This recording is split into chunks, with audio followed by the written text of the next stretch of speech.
Bismillahirrahmanirrahim. Assalamualaikum warahmatullahi wabarakatuh. Waalaikumsalam warahmatullahi wabarakatuh. Sebelum pembelajaran dimulai, ya, silakan dari antara kalian ada yang memimpin doa terlebih dahulu. Di tempat duduk siap gerak berdoa mulai. Bismillahirrahmanirrahim. Raditu billahi robban wa bil islami dinan wa bil muhammadin nabiyya wa rasulan. Rabbi zidni ilma warzuqni fahma. Amin. Beri salam. Assalamualaikum warahmatullahi wabarakatuh. Waalaikumsalam warahmatullahi wabarakatuh. Baik, sebelum pembelajaran ini saya jelaskan, siapa yang hari ini tidak berangkat? Kian. Alasannya kenapa Kian? Sakit. Oh iya, mudah-mudahan dia cepat sembuh. Baik, saya akan menjelaskan mengenai iman kepada kitab-kitab Allah. Jadi sebelum kita ke pembelajaran lebih lanjut, gitu ya, apa yang kalian ketahui tentang kitab-kitab Allah selain Al-Quran?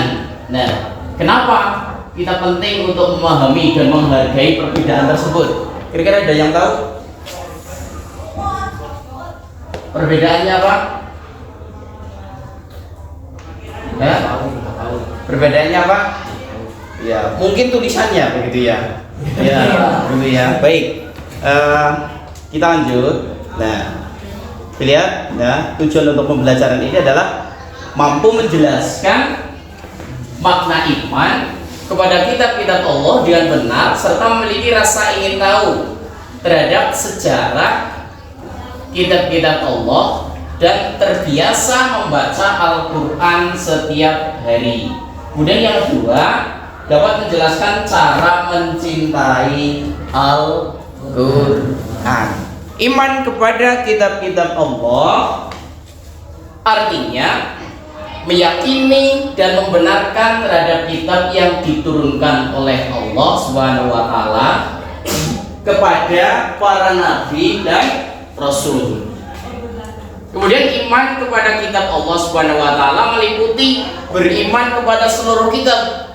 Ya, seluruh kitab Allah Subhanahu wa taala yang diturunkan sebelum Al-Qur'an, yaitu ada kitab Taurat, Zabur dan Injil, gitu ya. Bisa dilihat ya, isi pokok kitab-kitab Allah ya. Jadi isi daripada kitab Allah yang diturunkan kepada para nabi ya dan rasul mencakup beberapa hal ya. Yang pertama ya, ada akidah.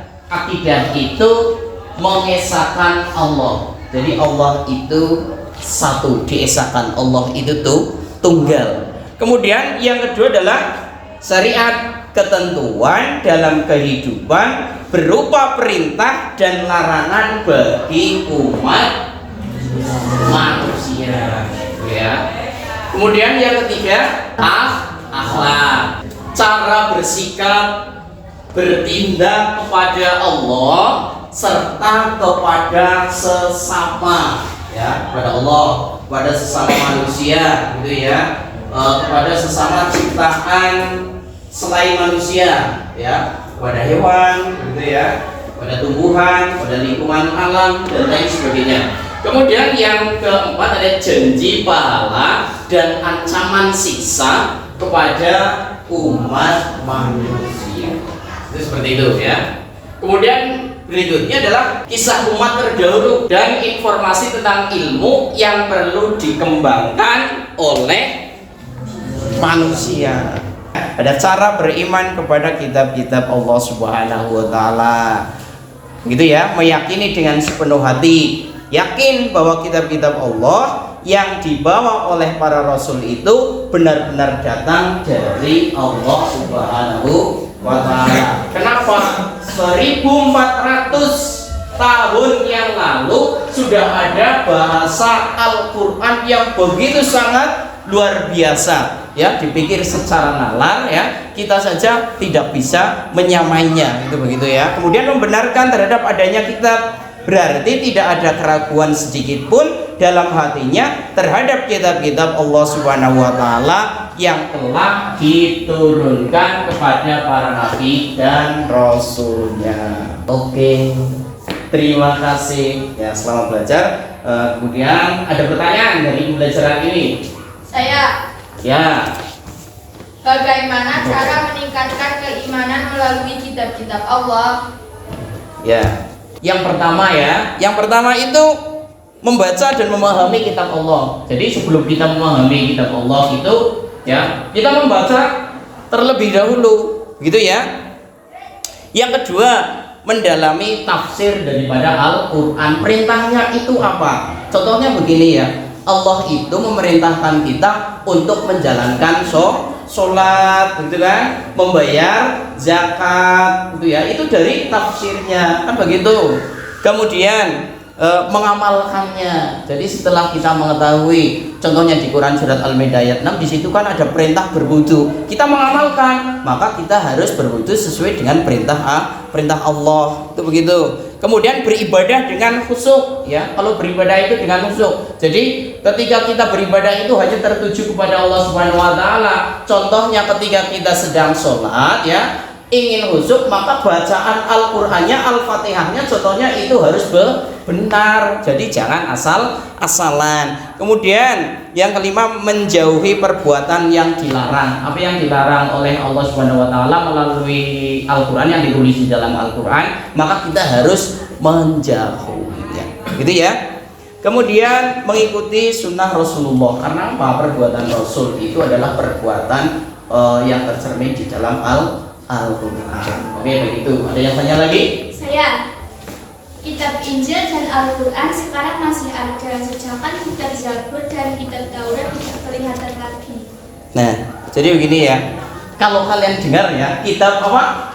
Injil itu ya. Kalau kitab kita kan sebagai umat Islam adalah kitab Al-Quran, gitu kan? Nah, kalau kitab Injil itu kan biasanya dipakai oleh orang-orang Kristen, gitu ya. Nah, aslinya gitu ya, di dalam Zabur, Taurat dan Injil sudah terhapus oleh Al-Quran. Namun ya, kepercayaan orang daripada orang Kristen itu sendiri itu ya, Injil masih digunakan, ya, masih digunakan. Katanya itu adalah kitab Injil, gitu ya. Sedangkan Zabur dan Taurat kita tidak mengetahuinya. Kan begitu, ya Pak ya? Ya, oke. Ada yang bertanya lagi? Saya. Kalau kitab Al-Quran itu kan bahasanya Arab. Terus kalau kitab Injil, Zabur, dan Taurat bahasanya apa? Pertanyaan yang luar biasa gitu ya. Bahasa gitu ya. Dari si bahasa, kita kan ngerti kalau Al-Quran itu adalah bahasanya Arab, bahasa Arab. Kenapa sih tidak bahasa Rusia begitu ya? Karena itu turunnya di Arab, jadi bahasanya Arab. Dan kemudian kemungkinan besar bahasa Arab itu adalah bahasa yang dipilih oleh Allah Subhanahu wa Ta'ala, ya, untuk penulisan Al-Quran.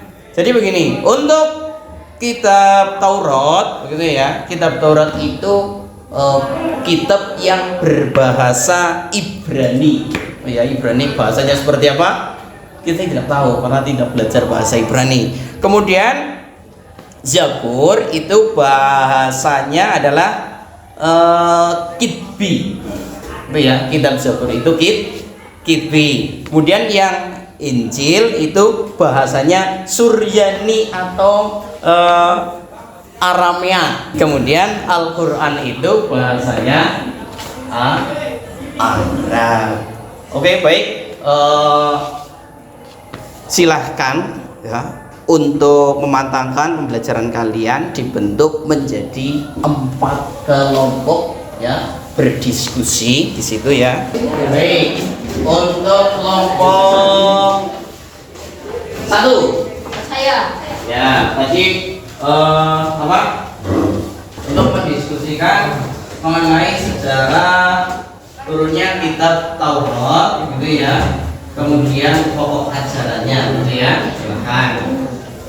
Kemudian kelompok yang kedua nanti perintahnya itu untuk mendiskusikan turunnya kitab Injil diwahyukan kepada Nabi siapa, gitu ya. Kemudian pokok ajarannya, gitu ya.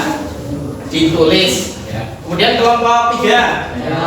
Ya, coba nanti diskusikan mengenai kitab Zabur, gitu ya, sejarahnya itu ya.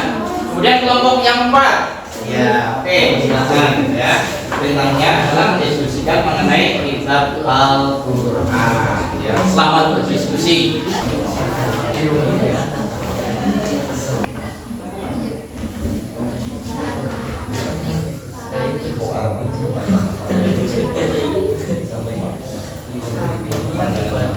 Baik, karena waktunya telah selesai dalam berdiskusi, nanti kalian itu ya dari masing-masing kelompok untuk mempresentasikan hasil diskusi kalian, ya. Dimulai dari kelompok 1.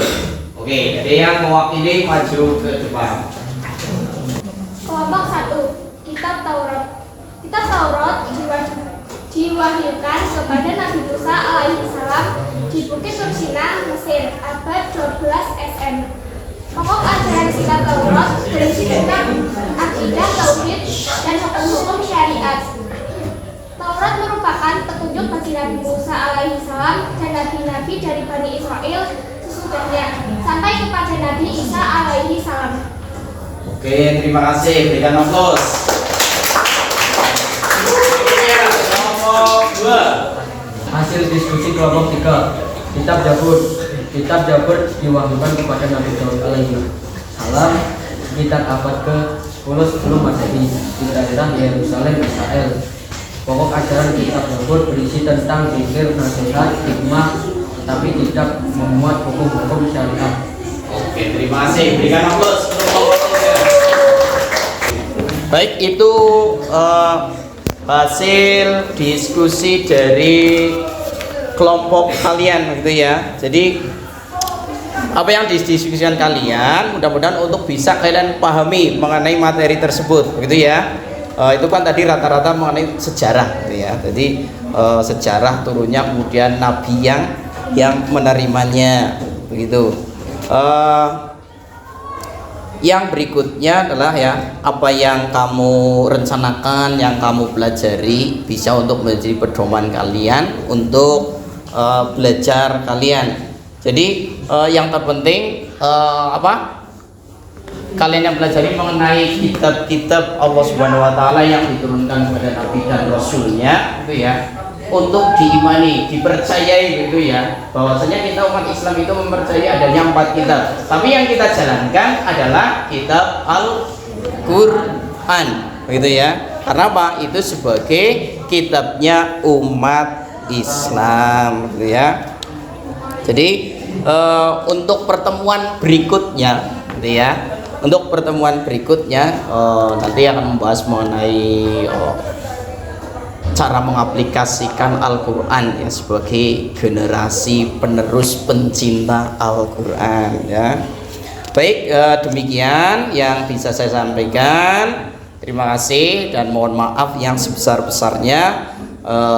Mari kita tutup pembelajaran pada hari ini dengan membaca Alhamdulillah bersama-sama. Alhamdulillah. Itu kurang lebihnya sama maaf. Saya akhiri. Assalamualaikum warahmatullahi wabarakatuh. Waalaikumsalam warahmatullahi wabarakatuh. Terima kasih.